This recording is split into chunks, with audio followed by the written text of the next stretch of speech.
నేను మొట్టమొదటిసారిగా రిక్వెస్ట్ చేసింది, ఎందుకంటే నేను విజువలైజ్ చేశాను కాబట్టి 7 మండలాలు తెలంగాణలో ఉన్నాయి, కరువుకి ముంపు గురయ్యే మండలాలు. ఆ 7 మండలాలు కానీ మనకి ఇవ్వకపోతే 2 రాష్ట్రాలు జూన్ 2వ తారీఖున నోటిఫై అవుతాయి. నోటిఫై అయిన తర్వాత మళ్ళీ అసెంబ్లీకి ఆ రాష్ట్రాలు ఒప్పుకుంటే తప్ప ఇది సాధ్యం కాదు. అందుకనే పట్టుబట్టి మీరు 7 మండలాలు ఇవ్వకపోతే నేను ప్రమాణ స్వీకారం కూడా చేయను, ఇంకా పోలవరం ప్రాజెక్ట్ కాదు అనే ఉద్దేశంతో నేను పట్టుబట్టి ఫస్ట్ కేబినెట్ చరిత్రలో NDA 2 అసెంబ్లీలో మామూలుగా మెంబర్లంతా కూడా ఓట్ తీసుకున్న తర్వాత రెగ్యులర్ బిజినెస్ స్టార్ట్ అవుతుంది. మినిస్టర్స్ ని స్వేరింగ్ చేసి ఎంపీ ఓట్ తీసుకొని రెగ్యులర్ బిజినెస్ స్టార్ట్ అవుతుంది. అలాంటిది ఆర్డినెన్స్ ద్వారా ప్రెసిడెంట్ ఆఫ్ ఇండియాని కన్విన్స్ చేసి కొత్త ప్రభుత్వం వస్తున్న ఆర్డినెన్స్ ఇవ్వాల్సిన అవసరం ఉండదు, ప్రెసిడెంట్ కూడా ఒప్పుకోడు. ఈ యొక్క అత్యవసర పరిస్థితిని ఆయనకు నచ్చజెప్పి ఒక కేబినెట్ మినిస్టర్స్ వెళ్ళి నచ్చజెప్పి తర్వాత కేబినెట్ పెట్టి ఈ యొక్క తీర్మానాన్ని పాస్ చేసి ఆర్డినెన్స్ తీసుకొచ్చి అది యాక్సెప్ట్ చేసిన తర్వాత పార్లమెంట్ సమన్ చేశారు. దానివల్ల 7 మండలాలు మనకు వచ్చాయి. ఆ 7 మండలాలు వచ్చాయి కాబట్టి మనం ప్రాజెక్టు కట్టగలిగాం. అప్పటికే ఈ ప్రాజెక్ట్ చాలా, ఒక మాటలో చెప్పాలంటే అనేక సంక్షోభాలు ఎదుర్కొంది. 2500లో ఈ ప్రాజెక్ట్ రాజశేఖర రెడ్డి గారు ప్రారంభించడం, అప్పుడే అవకతవకలు చేయడం, కాంట్రాక్టుల్ని క్యాన్సిల్ చేయడం, అక్కడి నుంచి ప్రాజెక్టు ఆటకెక్కడం, అక్కడి నుంచి వాళ్ళందరూ కోర్టులకు వెళ్ళిపోవడం, ఇక్కడ కూడా land acquisition project central place లో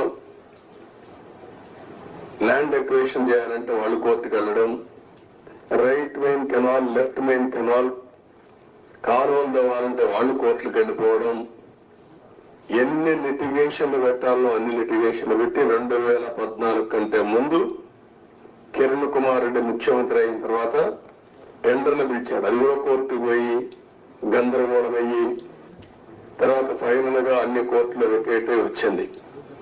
ఆ సమయంలో విభజన జరిగిన సమయంలో ఇది నేషనల్ ప్రాజెక్ట్ గా విభజన చట్టంలో పెట్టారు.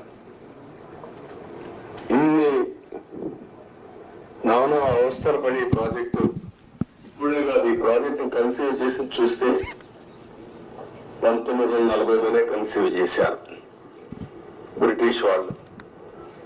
అప్పటి నుంచి ముందుకు వెనక్కి రావడం, అప్పుడు కూడా 300 TMC నుంచి 700 TMC ఇంకా హైట్ కూడా పెంచి కట్టాలని చెప్పి అనుకున్నారు.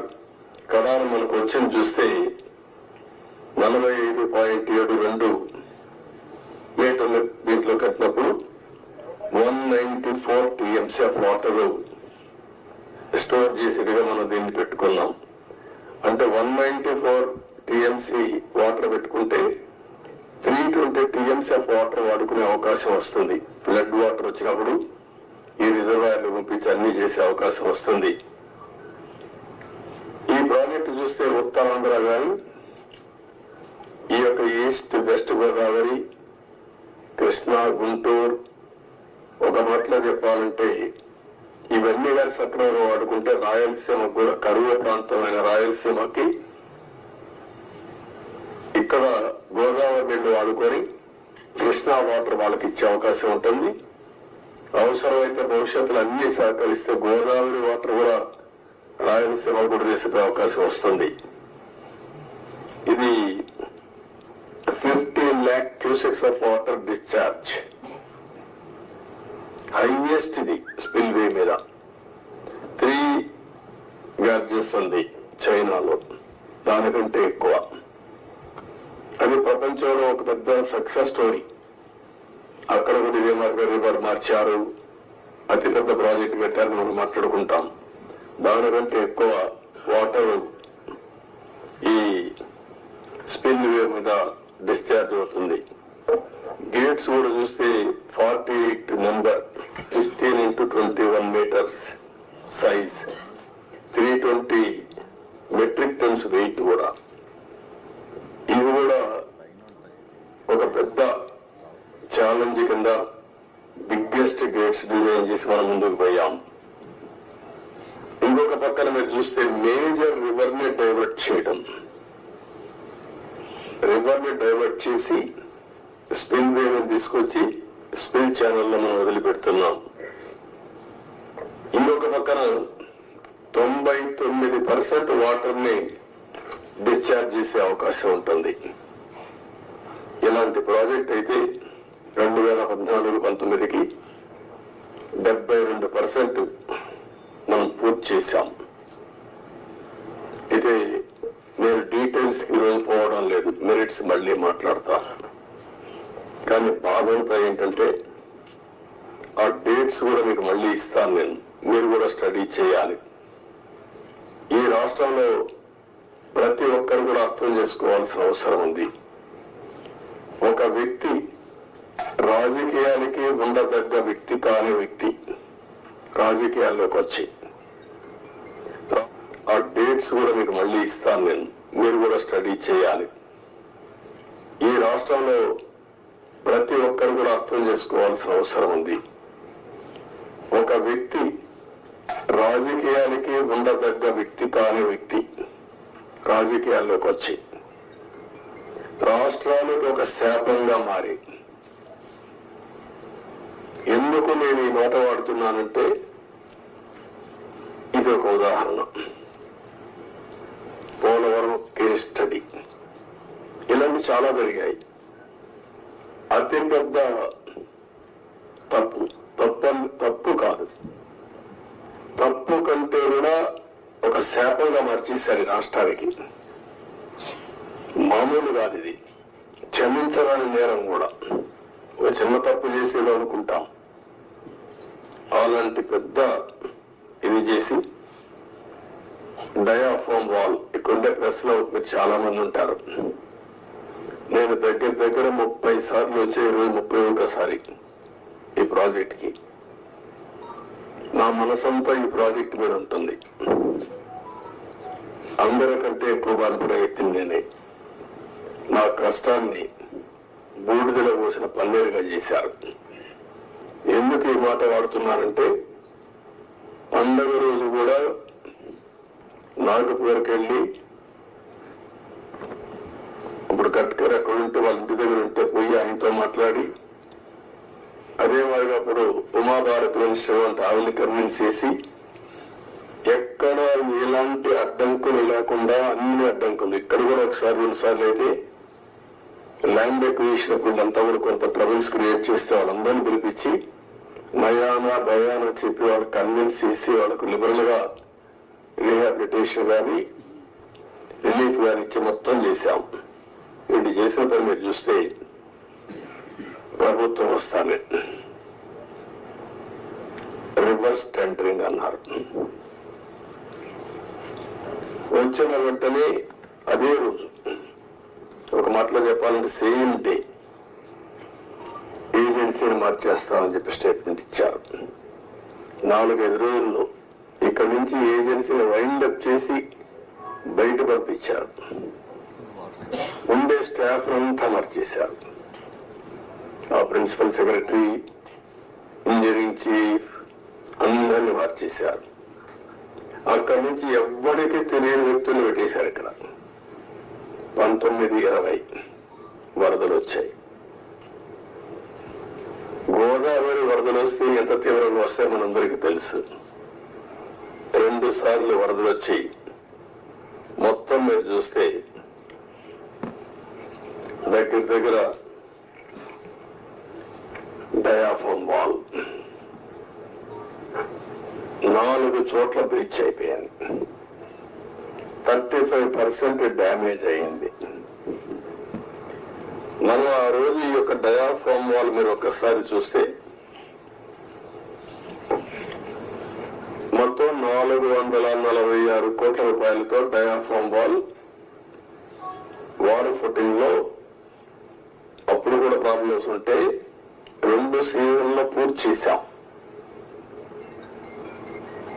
ఆ డయాఫామ్ వాళ్ళు కాపాడవలసినటువంటి ప్రభుత్వం కాపాడకుండా ఇష్టానుసారంగా ప్రాజెక్టు యొక్క ఫేట్ తో ఆడుకొని ఇప్పుడు మొత్తం ఈ డ్యామేజ్లు అయితే ఆ డ్యామేజ్ కూడా కనుగొనడానికి ఒక 1 year పట్టింది. గవర్నమెంట్ ఆఫ్ ఇండియా చాలా సార్లు చాలా స్పష్టంగా మీరు మార్చద్దంటే అవన్నీ కరెస్పాండెన్స్ రేపే నేను మాట్లాడతాను. ఇప్పుడు నేను డీటెయిల్స్ పోవడం లేదు. బ్రాడ్ గా కాన్సెప్ట్ ఫస్ట్ టైం ఇన్ఫర్మేషన్ ఇక్కడికి వచ్చాను. I have seen the project. మామూలు వాళ్ళైతే అర్థం కాదు. నేను ఒక 100 సార్లు ఈ ప్రాజెక్ట్ గురించి రివ్యూ చేసి ఉంటాను. 30 times ఇక్కడికి వచ్చి ప్రాజెక్ట్ లో చూశాను. అడుగడుగున అన్ని నిర్ణయాలు నేను భాగస్వామిని అని అర్థం చేసుకోగలిగాం. ఈరోజు ఒక పక్కన డయాఫామ్ వాల్ 3 bits లో పోతే ఇప్పుడు ఆల్టర్నేటివ్స్ ఏంటంటే మీనవేషాలు లెక్కేసే పరిస్థితికి వచ్చారు. ఇందులో ఆ 2 బిట్లు కానీ ఎక్కడికక్కడ ఒక parallel D wall diaphragm wall బయటికి ఎక్కడ డ్యామేజ్ అయిందో దానికంటే ముందు ఒక ప్యారలల్ గా పెట్టి దాన్ని కవర్ చేస్తే 447 కోట్లు అవుతుంది. మామూలుగా మనం ఖర్చు పెట్టింది 446 కోట్లు. ఇప్పుడు రిపేర్ చేయడానికి 447 కోట్లు. ఓకే, మొత్తం దాని అప్పటికి కూడా గ్యారంటీ లేదు. ఈ డయాఫామ్ వాల్ ఈ ప్యారల్ గా 447 కోట్లు ఖర్చు పెడితే మిగిలిన భాగం అంతా పర్ఫెక్ట్ గా ఉంది, ఇంక ఇబ్బంది లేదు అనే పరిస్థితి లేదు. కాదు, మొత్తం డయాఫామ్ వాల్ ప్యారల్ గా కట్టాలంటే 990 కోట్లు. ఇది ఒక భాగం. కాఫర్ డ్యామ్ పైన కాఫర్ డ్యామ్ ఉంది, కిందన కాఫర్ డ్యామ్ ఉంది. 550 కోట్ల రూపాయలతో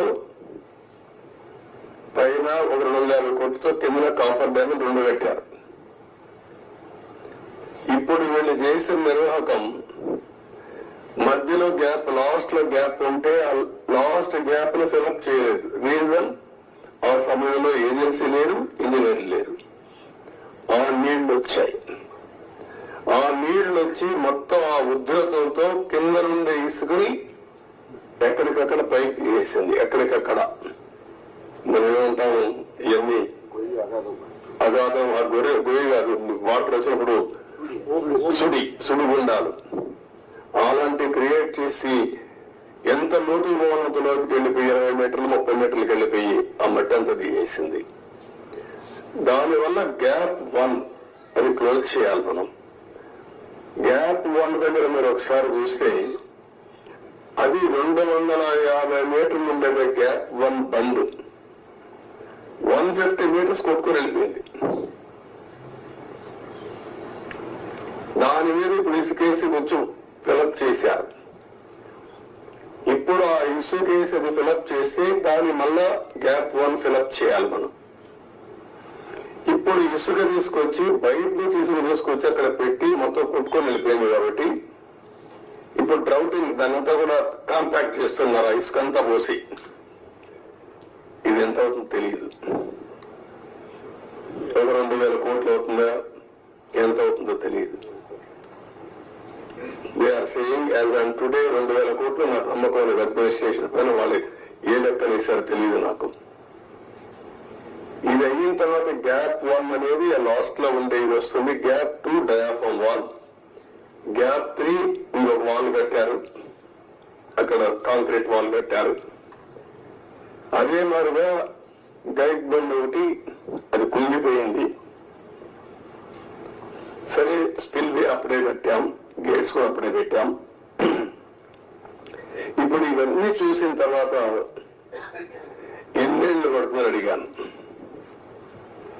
ఆ రోజు కానీ కంటిన్యూ ఉంటే 2020 ఎండకు పూర్తి అయిపోయింది ప్రాజెక్ట్. ఈరోజు 5 ఏళ్ళు అయిపోయింది. ఇప్పుడు ఎప్పుడు అవుతుందంటే 4 సీజన్లు కావాలంటున్నారు మినిమం. 4 సీజన్లు అంటే 4 ఏళ్ళు. అన్ని సభ్యులుగా జరిగితే మళ్ళా ఒక వ్యక్తి రాష్ట్రానికి ఒక శాఖంగా ఎట్లా మారుతారనేది ఇది ఒక కేస్ స్టడీ. రాష్ట్రంలో ప్రతి ఒక్కరూ ఆలోచించాలి. నేను డిస్కస్ చేస్తాను. ఇంకా మేజర్ కంటూర్స్ మాత్రం నేను మాట్లాడుతున్నా. మామూలుగా చాలా మందికి అర్థం కాదు కానీ సబ్జెక్టు ఇవన్నీ చూసిన తర్వాత నాకు ఫస్ట్ నుంచి టచ్ లో ఉన్నాను కాబట్టి అర్థం చేసుకోగలుగుతున్నాం. ఇవన్నీ కూడా ఇంకా టెక్నాలజీస్ లో డిఫరెంట్ కంపెనీస్ కి అప్పచెప్పారు.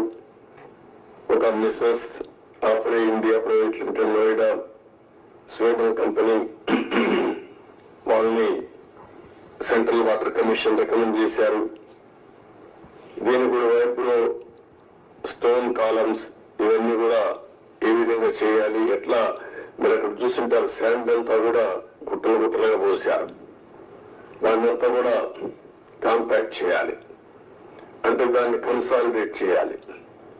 కన్సాలిడేట్ చేస్తే లీకేజెస్ తగ్గుతాయని. పర్మిసబుల్ లీకేజెస్ కంటే ఎక్కువ లీకేజెస్ స్వీపేజెస్ ఉన్నాయి అక్కడ. అది ఇప్పుడు తెలియదు. ఇప్పుడు వాటర్ ఫుల్ గా వస్తే అప్పుడు తెలుస్తుంది. మళ్ళీ అది కంట్రోల్ కావాలి. అది కంట్రోల్ కాకపోతే ఆ నీళ్లు వచ్చేస్తే కాఫర్ డ్యామ్ ద్వారా డయాఫామ్ వాల్ చేయలేం. దీన్ని లిఫ్ట్ చేయాలంటే ఇంకొక ప్రమాదం. వచ్చిన వాటంతా లిఫ్ట్ చేయాలంటే దానికి డబుల్ ఎక్స్పెండిచర్. మళ్ళీ ఎంత కాంప్లికేట్ చేయాలో అంత కాంప్లికేట్ చేశారు. ఎన్ని చిక్కుముడు వేయాలో అన్ని చిక్కుముడు వేశారు. ప్రాజెక్ట్ ని గందరగోళం చేశారు.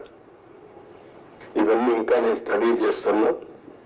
ఫస్ట్ ప్రైమరీ నేను ఏదైతే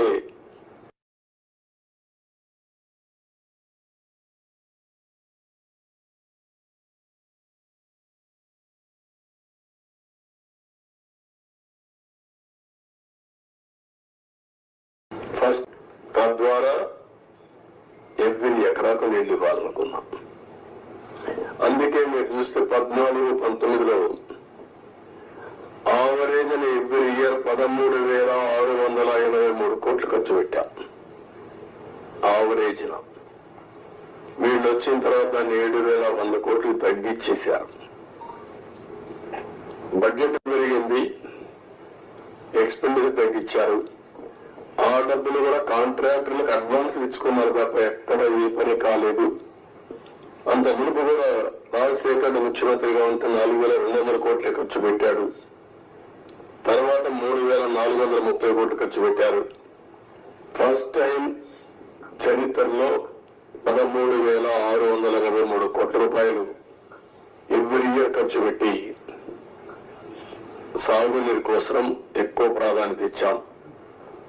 పోలవరాన్ని కూడా ముందుకు తీసుకెళ్లాం. ఈరోజు ఈ పరిస్థితిలో మీరు కూడా అధ్యయనం చేయండి. డేటా అంతా మీకు కూడా ఇస్తాను. ఇందులో రహస్యాలు ఏమీ లేవు. అలాంటివన్నీ స్టడీ చేసి మనం ఏం చేయాలో చేయడం, దీన్ని కంప్లీట్ చేసుకోవాలి.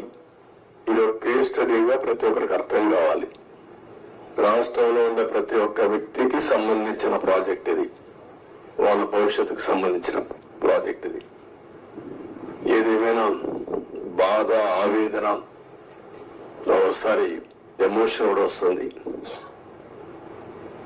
నిబ్బరంగా ఉండి దీన్ని ముందుకు తీసుకుపోవాల్సిన అవసరం ఉంది. మొదటి రావాలి, రివర్స్ కి వచ్చేది. ఇప్పుడు నీకు ఎన్నికలు తిరిగిపోతే ఏం చేస్తాను?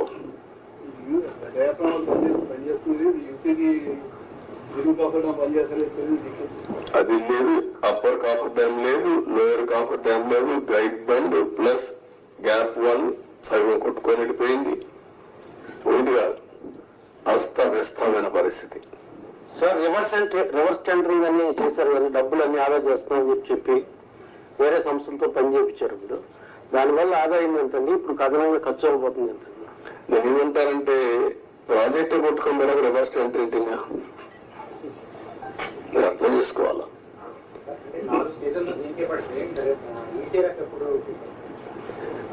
వాట్ ఐఎమ్ సేయింగ్, ఇది 3 సీజన్లన్నా పూర్తి చేసి ఈసీఆర్ఎఫ్ తీసుకురావాలా. దట్ ఈస్ ప్రైమరీ వాళ్ళు చెప్పిన రిపోర్టు. దాన్ని నేను ఇంకా అధ్యయనం చేయాల్సిన అవసరం ఉంది. ప్రాథమికంగా వాళ్ళు ఇచ్చినటువంటి రిపోర్ట్లు ఇచ్చిన డేటా నేను చెప్పాను. మళ్ళీ వీళ్ళు ఎంతవరకు అవగాహన చేసుకున్నారు, సిఏ చెప్తుంది, కేంద్ర మంత్రి ఏం చెప్తాడు, మళ్ళీ ఈ సమస్యలన్నీ పెట్టారు. వాళ్ళు ఎప్పుడు రిపోర్ట్లు ఇస్తారు?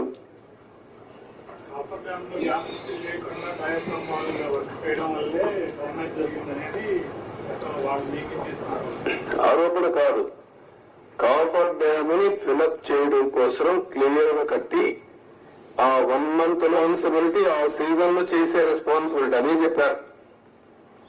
Government of India secretary letter రాస్తూ పీపీఏ గానీ గవర్నమెంట్ ఆఫ్ ఇండియా గానీ మీరు మార్చొద్దండి, మారిస్తే అకౌంటబిలిటీ ఎవరికి ఫిక్స్ చేయాలో తెలియదు. నవ్ అకౌంటబిలిటీ సర్వీస్ ఎవరైతే కాంట్రాక్టర్ ఉన్నారో కాంట్రాక్టర్ బాధ్యత, ఇంజనీర్ల బాధ్యత.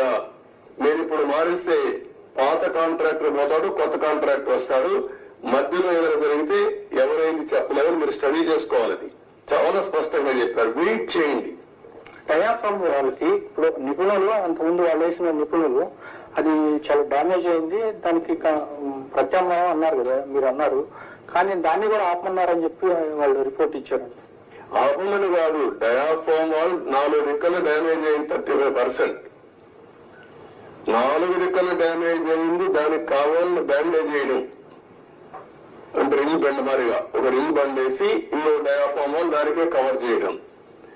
అది కవర్ చేసి మిగిలిన దిక్కల డ్యామేజ్ కాదని చెప్పలేదు. దానికి 457 కోట్లు, 47 కోట్లు, మొత్తం వేయాలంటే 990 కోట్లు. దానికి 2 సీజన్లు మినిమం. దానికంటే ముందు ఇది కావాలి, కాఫర్ డ్యామ్ లో నీళ్లు లీక్ కాకూడదు. మొత్తం కలిసి they are claiming 4 seasons. Entire upper cofferdam entire leakage మొత్తం డ్యామేజ్ అయిందని చెప్పేసి నిపుణులు ఎందుకని చెప్పారు వివరాలు. ఇప్పుడు ఎప్పుడైతే వాటర్ ఇక్కడ లోపలికి వచ్చి కిందన కాఫర్ డ్యామ్ ఉంది, పైన కాఫర్ డ్యామ్ ఉంది, నీళ్లు పోలేవు, సుడిగుండాలుగా మారి సుడిగా తిరిగి ఆ శాండ్ ఒక 20 మీటర్లు 30 మీటర్లు కొట్టేసింది, పైకి లేపేసింది, మొత్తం కొట్టుకోపోయింది. కొట్టుకోపోయిన తర్వాత కాఫర్ డ్యామ్ కూడా దెబ్బతింది.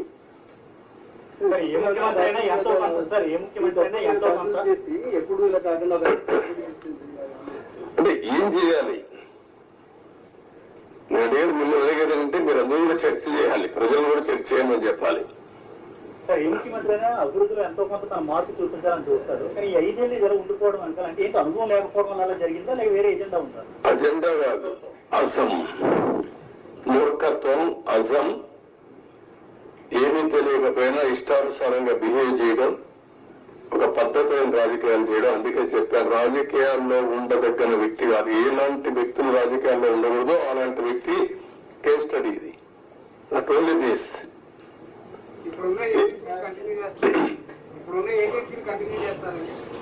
Agency continue. First of all ఏంటిది, ఈ 2 రోజులు మీరు ఆలోచించాల్సింది. తర్వాత ఏజెన్సీ కథ. నేను కూడా ఏజెన్సీ మార్చేస్తా ఎంత నా దగ్గర అధికారం ఉంది, ఒక నిమిషమే. కానీ అది కాదు కదా, ఎట్లా మీరు కూడా ఆ రోజు కూడా ఎవరు మీరు మాట్లాడాల, మీకు భయం, అది వేరే విషయం. నేను మిమ్మల్ని తప్పడం లేదు, అందరినీ భయభ్రాంతం చేసి ఇప్పుడిప్పుడే నేను ముఖాల్లో కొంచెం నవ్వు ఏదో మాట్లాడతామనే ధైర్యం అవన్నీ వచ్చాయి. ఒక్క వ్యక్తి కానీ ఏమండి మిమ్మల్ని కాదు నన్ను కూడా అనలేదు. నేను ప్రాజెక్టు కట్టిన ఇక్కడికి వచ్చి చూస్తానంటే రాకూడదని ఇక్కడే అప్పర్పించారు కదా, నిర్ణయానికి సాక్షి మీరే కదా. ఈవినింగ్ నేను అంత మునుపంతా ప్రజలందరూ రాష్ట్ర ప్రజానీకాన్ని రమ్మని చూపించాం, ప్రౌఢ కింద ప్రైవేట్ అది బస్సులు పెట్టి చేయించాం, భోజనం పెట్టి చూపించాం. ఎందుకు, ఇది ప్రజల ప్రాజెక్ట్, ఇది అప్పుడు వచ్చారు. రైనీ సీజన్ స్టార్ట్ అవుతుంది, ఫర్దర్ డ్యామేజ్ అవ్వకుండా ఏమన్నా మనకి రైనీ సీజన్ మళ్ళీ స్టార్ట్ అవుతుంది, ఫర్దర్ డ్యామేజ్ అవ్వకుండా ఏమన్నా ప్రివెంటివ్ స్టెప్స్ చేసుకునే అవకాశం ఉందంట ఇప్పుడు. అది కూడా చూడాలి ఎంతవరకు అవకాశం ఉంది. ఇప్పుడు నీళ్లు రావు ఫర్దర్ డ్యామేజ్ కావడానికి, ఎందుకంటే స్వీపేజ్ లో వస్తాయి. ముందు వచ్చినంత ఫోర్స్ మొత్తం నీళ్లలో వచ్చేసాయి కదా, ఆ నీళ్లన్నీ వచ్చి డయాఫామ్ వాల్ మీద పడి సుడిగా ఎక్కడికక్కడ కిందన పైన సుడి తిరిగేసి మొత్తం కొట్టేసింది. సార్ సార్ సార్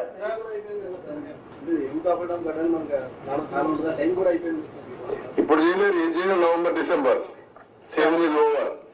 సార్ 2019 నుంచి సార్ ఎవరి దగ్గర చేద్దాం? Good point. బాధ్యత ఉండాలి కదా వ్యక్తులకి, ఉండాలి. అదే దాని మీద డిబేట్ చేయమన్నా ప్రజల్ని. సార్ సీఎం గారు గత ప్రభుత్వంలో ముఖ్యమంత్రి గారు ఒక రకంగాను, ఒక మంత్రి అనిల్ గారు ఒక రకంగాను, ఇంకో మంత్రి ఏమో వేగంగాను పోలవరం దేని గురించి ఇచ్చేశారు. మనకు దానికి డిఫరెన్స్ గా ఏం చేయకూడదు అంటే ఇప్పుడు ఏం చేయాలని నేను అడుగుతాను మిమ్మల్ని. నేనేం చేయాలని నేను కూడా ఇంకా అధ్యయనం చేస్తున్నా. ఈ రోజు ఒక మాట చెప్పి రేపు ఒక మాట చెప్పి డయాఫాల్ అంటే అది ఎక్కడ కనపడలేదు నాకంటే. అలాంటి మంత్రులు చూసాం, డయాఫామ్ వరకు కనపడలేని మంత్రి. సార్ 2019 నుంచి 2024 వరకు సార్ 2019 నుంచి 2024 వరకు పోరాడు ప్రాజెక్టులు జరిగిన అక్రమాలపై ఏదైనా కమిటీ వేసే అవకాశం ఉందంట. అరే కమిటీ వేద్దామయ్యా, అది కాదు కదా మిమ్మల్ని మీరంతా కూడా ఏంటంటే మీరు కూడా ట్రెడిషనల్ గా ఆలోచిస్తున్నారు. మీకు కన్సర్న్ కనపడాలి. నాకు ఒక ఎంక్వైరీ చేసేయండి, యాక్షన్ తీసేసుకోండి, ఏం చేస్తారు మీరు.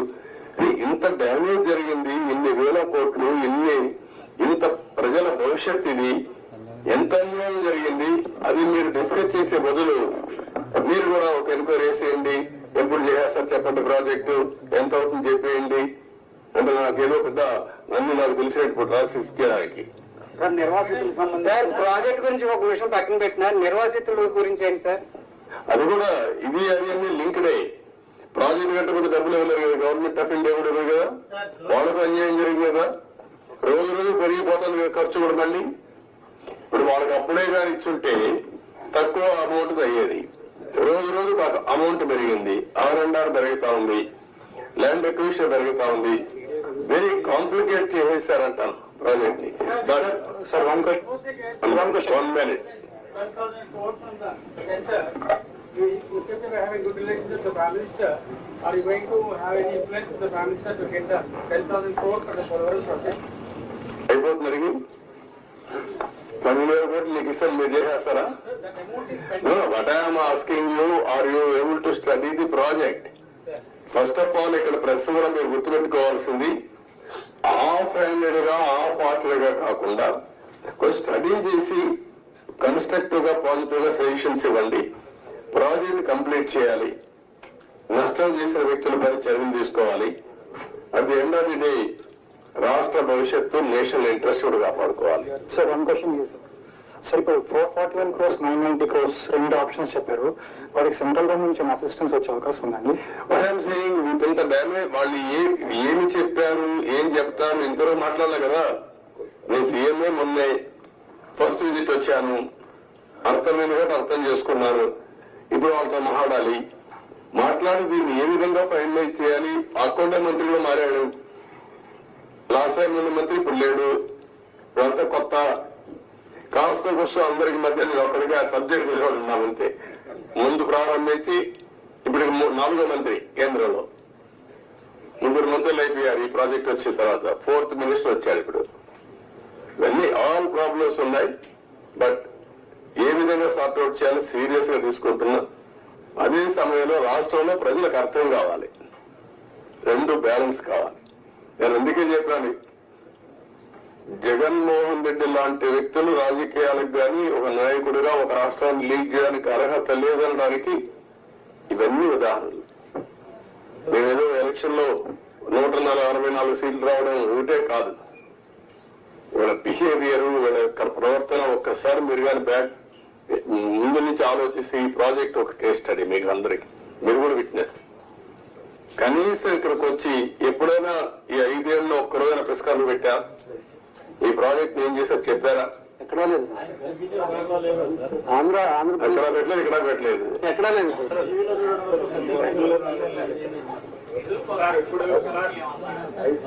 అఖిల పక్ష కమిటీ ఏం చేస్తారు? అఖిల పక్షం వేస్తా ఏం చేస్తారు? కసో తిరిగేసి వెళ్తారు అంతే కదా. అది కాదు కదా ఇష్యూ. ఎట్లా పరిష్కారం చేయాలి? సార్ ఇంకేమో ఫోర్కాస్ట్ కదా అంటే ఇంత జాతి విపత్తు ఆంధ్రాకి ఇంత ఇబ్బంది కలిగింది. ఫర్దర్ గా మళ్ళీ ఇలాంటివి జరగకుండా అంటే ఎవరు వచ్చినప్పుడు వాళ్ళు అలా కాంట్రాక్టర్ని అలా మార్చకుండా మీరేమన్నా రికమెండ్ అంటే జాతీయ స్థాయిలో ఇప్పుడు మీరు నేతగా ఉన్నట్టు ముఖ్యనేతలు అలాంటి రిఫార్మ్ ఏదన్నా సజెస్ట్ చేస్తారు? అదేమా అన్ని మాట్లాడదు ఇప్పుడు. అది కూడా దానికి అలాంటి డెమోక్రసీలో మనం ప్రజలు సరి విజ్ఞతతో మనం ఓట్లేశారు. ఆ ప్రజలే లాస్ట్ టైం ఓట్లు వేశారు కాబట్టి లైసెన్స్ వచ్చింది డ్యామేజ్ చేయడానికి. ఇదో కేసు అది అంతే. గవర్నమెంట్ ఆఫ్ ఇండియా చట్టాలు తేవడేముంది? అన్ని రాష్ట్రాలు తేలేరు కదా. ఒక రాష్ట్ర ప్రభుత్వం, కేంద్ర ప్రభుత్వం తప్పు చేసిన పనిష్ చేయాలి. ఎవరు పనిష్ చేయాలి? ప్రజలు పనిష్ చేశారు. సరిపోతుందా? డెఫినెట్గా 5 ఏళ్లలో పూర్తయ్యే ప్రాజెక్టు 10 ఏళ్ళు అయిపోతుందంటే 10 ఏళ్ళు కాదు. డబ్బులు ఎవరు డబ్బులు? ఇది taxpayers money. Project safety ఇదే థ్రెట్. అన్ని ఉన్నాయి. మాట్లాడదు. Thank you sir. మాకు మంచి సమాచార శాఖకి మానవతా విలువలు ఉన్న గారు అన్ని ఇస్తారు. ఎప్పటికప్పుడు ఇస్తారు. మీకు ఏం కావాలి ఇస్తారు.